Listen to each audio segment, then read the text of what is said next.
అందరికీ హృదయపూర్వక నమస్కారాలు. నేను మీ కేడి చారి. అయితే ఈరోజు నేను మీ ముందుకు రాగలడానికి గల ముఖ్య కారణం గేమ్ చేంజర్ మూవీ నిన్న ఈవినింగ్ షో చూశానండి. ఎక్సలెంట్గా ఉంది. Every shot is the wonderful, every song is the wonderful. Dil Raju garu పెట్టిన ప్రతి ఖర్చు సినిమాలో కనపడుతుంది, ఎక్సలెంట్గా కనపడుతుంది. అదేవిధంగా చూసుకుంటే సినిమా రివ్యూ ఏంటంటే, ఒక బాధ్యతాయుతమైన యువకుడు సమాజం పైన బాధ్యతాయుతంగా ఉండేటువంటి యువకుణ్ణి కాలేజీ స్టూడెంట్గా రామ్ చరణ్ గారిలో మనం చూస్తాం. అంటే ఎవరు తప్పు చేసినా, ఏ తప్పు చేసినా తన్ని బుద్ధి చెప్పేటువంటి క్యారెక్టర్. ఎక్సలెంట్గా మలిచింది ఆ క్యారెక్టర్. అయితే అసలు శంకర్ గారు మామూలుగా కూడా మలచలేదు. ఆ తర్వాత అదే కోపస్టిని, బాధ్యతాయుతమైన యువకుణ్ణి, ఒక అమ్మాయి వాళ్ళిద్దరు లవ్ చేసుకుంటే ఆ అమ్మాయి చెప్తుంది, నీ కోపాన్ని ఆపుకో, నీ కోపాన్ని ప్రజల కోసం వాడు అని. అప్పుడు ఆమె చెప్తుంది, నువ్వు కలెక్టర్ కావాలి అని. అతను కలెక్టర్ కోసం పోరాడి ఐపీఎస్ తర్వాత ఎట్టి పరిస్థితుల్లో కలెక్టర్ కావాలి అన్న ఉద్దేశంతో కలెక్టర్ కూడా ఆమె కోసం అవుతాడు.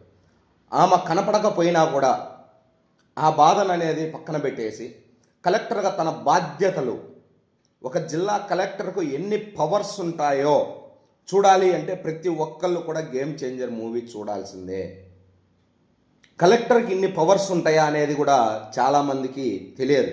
ప్రతి సమాజం పైన గౌరవం ఉన్న ప్రతి ఒక్క యువకుడు కూడా ఖచ్చితంగా ఈ సినిమా చూడాల్సిందే. ఎందుకంటే మనం కూడా తెలుసుకోవాలి కలెక్టర్కి ఇన్ని పవర్స్ ఉంటాయా అనేది. సమాజంలో సమాజ హితవు, సమాజం బాగుండాలి అని కోరుకునే ప్రతి ఒక్కడు కూడా తెలుసుకోవాలి ఇది. కాబట్టి ప్రతి ఒక్కరు కూడా ఆ కలెక్టర్ అసలు అమేజింగ్. అన్ని పవర్స్ ఉంటాయా అంటే ఒక మంత్రిని వెయిట్ చేపించేంత పవర్స్ కలెక్టర్కి ఉంటాయా? అన్ని లాజిక్లు ఉంటాయా? ప్రతి దానికి ఒక లాజిక్ శంకర్ గారు పెట్టింది. ఎక్సలెంట్గా ఉంది. కలెక్టర్ పాత్ర అసలు అమోఘం, ఎవరు ఊహించరానిది. ఆ తరువాత ఎక్కడ కూడా విలన్ను కూడా తక్కువ చేయలే, ఎక్సలెంట్గా తీర్చిదిద్దిండు. కలెక్టర్కి ఎంత పవర్ ఉందో ఆపోజిట్ విలన్ ఉన్న సూర్య గారికి కూడా అంత పవర్ ఇచ్చిండు.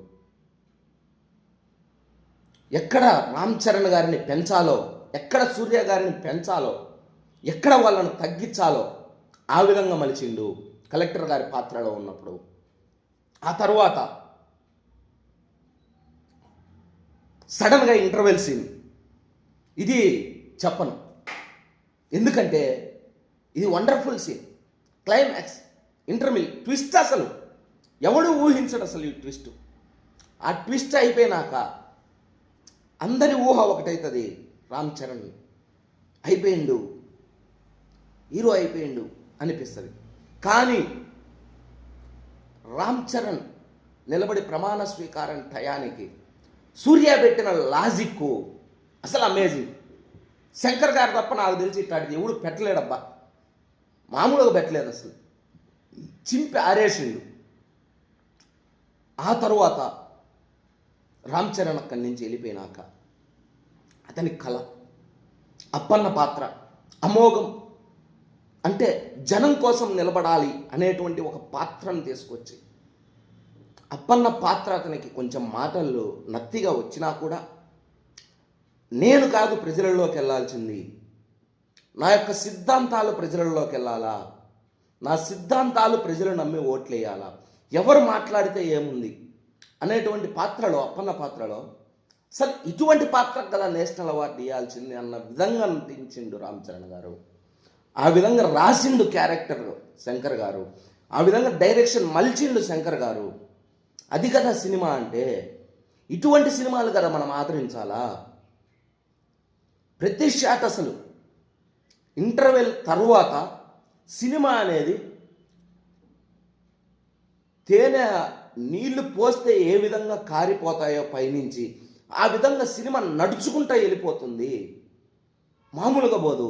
ప్రతి ఎలివేషను, ఒక చోట రామ్ చరణ్ హైలైట్ అయితే ఇంకొక చోట సూర్య హైలైట్. ఎక్కడ తగ్గిందిలే, ఒకరికొకరు హైలైట్. ఆ తర్వాత సడన్ సర్ప్రైజ్, 1 డే సీఎం కాదు 1 అవర్ సీఎం లాగా ఎలక్షన్స్ వచ్చేస్తాయి. ఎలక్షన్ కమిషనర్ ఏ విధంగా పట్టు బిగించాలా, ఏ విధంగా ఎలక్షన్ ఈవీఎంలను కాపాడుకోవాలా.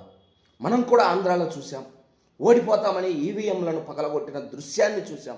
అటువంటి దృశ్యాల్ని ఏ విధంగా అడ్డుకోవాలా, దొంగ ఓట్లను ఏ విధంగా అడ్డుకోవాలా అని తీర్చిదిద్దిండు శంకర్ గారు. చాలామంది మాట్లాడుతున్నారు రామ్ చరణ్ యాక్టింగ్ అద్భుతం, రామ్ చరణ్ డ్యాన్స్ అద్భుతం అని. ఎస్, రామ్ చరణ్ యాక్టింగ్ కానీ, కియారా అద్వానీ యాక్టింగ్ కానీ, శ్రీకాంత్ గారి యాక్టింగ్ కానీ, సునీల్ గారి యాక్టింగ్ కానీ, సూర్య గారి యాక్టింగ్ కానీ, అందరి యాక్టర్స్ను ఎంత కావాలో అంత పిండేసుకున్నాడు శంకర్ గారు. శంకర్ గారి మార్క్ కనపడలేదు అని మాట్లాడుతున్నారే, ఎక్కడ కనపడలేదు మీకు శంకర్ గారి మార్కు? ఏ లాజిక్లో కనపడలేదు శంకర్ మార్కు? బ్రహ్మానందం గారి సీన్ వచ్చినప్పుడు కలెక్టర్ జిల్లా దాటి వెళ్ళాలంటే ఎటువంటి పర్మిషన్ కావాలా అనే దాంట్లో మీకు శంకర్ గారి మార్క్ కనపడలేదా? రామ్ చరణ్ ప్రమాణ స్వీకారం టయానికి సూర్య వేసిన ఎత్తుగడ లాజిక్ మీకు శంకర్ గారి మార్కులో కనపడలేదా? ఎలక్షన్ కమిషన్ని ఏ విధంగా వాడుకోవాలో చూపించిన దాంట్లో మీకు శంకర్ గారి మార్కు కనపడలేదా? లాస్ట్లో అంతేకాదు, మధ్యలో కలెక్టర్ గారి విషయంలో కాంట్రాక్టర్లను కానీ వాళ్ళందరినీ బస్సులలో ఎక్కించుకొని పోయి వాళ్ళని ఏ విధంగా రౌడీ మూకలను అవినీతిని అడ్డుకోవాలనే దానికి వేసిన మార్కులో మీకు మార్క్ కనపడలేదా? ఎవ్రీ ఐటమ్ ఈజ్ శంకర్ గారి మార్క్. ప్రతిదీ సోషల్ మెసేజ్ ఓరియంటెడ్ మూవీ, ప్రతి సీన్ సోషల్ మెసేజ్ కోసమే ఉన్నది. కాబట్టి ప్రతి ఒక్క యువకుడు, సమాజం పట్ల గౌరవం ఉన్న ప్రతి ఒక్క యువకుడు ఈ సినిమా 100% చూడాల్సిందే. ఎందుకంటే ఈ కాలంలో చాలామందికి తెలియదు కలెక్టర్స్కి ఏ పవర్స్ ఉంటాయి, ఎన్నికల కమిషనర్కి ఏ పవర్స్ ఉంటాయి అనేది చాలామందికి తెలియదు. ఒక కలెక్టర్ తలుచుకుంటే, ఒక కలెక్టర్ పవర్ ఇస్తే జిల్లా ఏ విధంగా డెవలప్ చేసుకోవచ్చు అనేది చాలామంది యువకులకు తెలియదు. కాబట్టి నేను ఈరోజు ఈ రివ్యూ చెప్పడానికి వచ్చాను. కాబట్టి గేమ్ చేంజర్ మూవీ అనేది నా దృష్టిలో అయితే సమాజం పట్ల గౌరవం ఉన్న ప్రతి ఒక్కడికైతే ఇది block buster hit, Indian block buster hit. గుర్తుపెట్టుకోండి. ఏముందిలే మూవీ అనుకునేటోళ్ళకి నేను ఏమి చెప్పలేను, అది వాళ్ళ ఛాయిస్. అది ఒకడికి సినిమా నచ్చుద్ది, ఒకడికి నచ్చదు, ఒకడికి బోర్ కొడుతుంది, ఒకడికి నచ్చదు. కాబట్టి దానికి మనం ఏం చెప్పలేము. కాబట్టి గేమ్ చేంజర్ మూవీ ప్రతి ఒక్క యువకుడు కూడా చూడాల్సిందిగా కోరుకుంటున్నాను.